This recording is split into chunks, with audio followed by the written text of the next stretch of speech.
Donc nous continuons sur la découverte cette fois-ci, toujours dans l'aspect théorique, donc quelques mots de vocabulaire. Comme vous le savez, selon les secteurs, on va avoir un jargon à maîtriser, qu'on soit dans le secteur informatique, logistique, peu importe. Heu, Sauf que même quand on est dans un secteur, selon ce qu'on va utiliser comme outil, comme élément, ben, on va avoir un jargon bien précis. Et là, pour le CMS WordPress, nous avons un jargon, donc des mots de vocabulaire à retenir et qui sont très souvent répétés. Il y en a certains qui sont générales, qui se répètent partout, donc je vous l'indiquerai dans le domaine informatique, parce que là, c'est le cas. Et parfois, c'est spécifique à WordPress. Donc le premier mot de vocabulaire, comme on peut retrouver sur les réseaux sociaux, hein, Twitter, Facebook, et cetera. Sur Twitter, les followers, enfin bref, faut avoir en fait les retweets. Donc ceux qui ont Twitter voient de quoi je parle. Donc c'est juste ça en fait qu'on va devoir maîtriser pour pouvoir utiliser correctement et s'exprimer aussi avec les mêmes mots. Donc le premier à connaître, c'est un plugin. Donc plugin, on va voir sur le tableau de bord juste après, une capture d'écran, c'est cette fameuse petite clé. Donc c'est une forme de prise qui se branche. En fait, imaginez que j'ai mon PC et que je lui rajoute des fonctionnalités. Donc pour lui rajouter des fonctionnalités, vous avez une boutique sur WordPress dans laquelle, hop, on intègre cette fameuse fonctionnalité et ça apporte un plus sur notre PC. Par exemple, je veux rajouter un système de mail. Je vois que WordPress ne le propose pas de base. Et ben, va falloir aller le télécharger. C'est un petit peu comme sur votre téléphone. Un téléphone, ça sert à téléphoner, mais mon téléphone peut me servir à 1000 choses. À partir du moment où on a un smartphone, on peut faire tout ce qu'on veut de son téléphone. Parce que on a une boutique qui nous permet d'avoir des fonctionnalités supplémentaires. Le plugin, c'est exactement ça. On a un autre terme, donc juste en bas. Donc là, vous avez plugin, vous avez widget.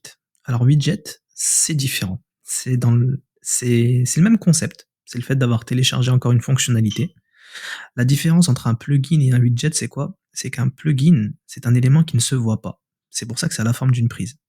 C'est-à-dire, en fait, je vais brancher le plugin, par exemple le système de mail, mais les internautes ne pourront en fait, ça n'a pas de, en gros, ça n'a pas une apparence claire.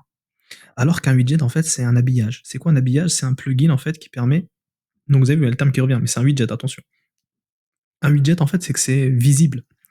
Lorsque je vais avoir ma page internet, si je rajoute, par exemple, une horloge. Une horloge, on est d'accord qu'un internaute, il la voit. Donc si j'ai une fonctionnalité horloge et que c'est apparent sur mon site internet, c'est un widget. Par contre, si je rajoute une fonctionnalité, mais que c'est plus dans le système de traitement, etc., et que ça se voit pas, c'est un plugin. Vous voyez la différence? Widget, ça se voit. Plugin, ça se voit pas. C'est un élément qui est installé dans le système. Donc ça, c'est le distinguo entre les deux. Ensuite, on va voir encore deux qui s'opposent ou pas, mais vous avez le footer, donc ça c'est pour tous les sites. Le footer, c'est ce qui est en pied de page. Donc dans tous les sites de pied de page, vous allez retrouver à peu près la même structure, dans lesquels il y a des éléments à mettre comme le copyright, la CGV, etc. En fait, on met très souvent la même chose dans la partie footer. Et le header, donc c'est l'entête. Donc on dit comme ça en français. Footer, pied de page, header, en tête. Donc si vous avez quelqu'un qui parle de footer, etc., faut pas être perdu. Faut bien comprendre que footer, on vous parle du bas de la page, header, du haut de la page. Et on termine avec le terme responsive. Donc responsive, c'est d'indiquer que votre site internet, ne vous inquiétez pas pour le CMS WordPress, c'est automatique, parce qu'on a dit que c'est un site qui a été développé par une grosse communauté. Un site responsive, c'est que il soit adaptable à tous les écrans. C'est-à-dire que moi, quand je fais mon site internet, il est très beau sur mon PC 15 pouces, mais je pense que vous avez peut-être déjà fait l'expérience. Si on prend son téléphone, on voit que ça ressemble plus à grand chose. En fait, on n'a plus forcément accès aux fonctionnalités, c'est mal disposé, etc. Donc l'idée, c'est est-ce que mon site, le thème que j'ai installé, est responsive, c'est-à-dire il s'adapte à tous les écrans, que je sois sur tablette, sur téléphone, etc., que le cadrage soit excellent et me permet en tout cas voilà, d'avoir une expérience utilisateur des meilleures. Donc voilà pour les termes. En tout, nous avons 5 mots, si vous préférez, mots de vocabulaire à retenir. Une fois que ces 5 mots sont retenus, on pourra continuer sur une nouvelle vidéo.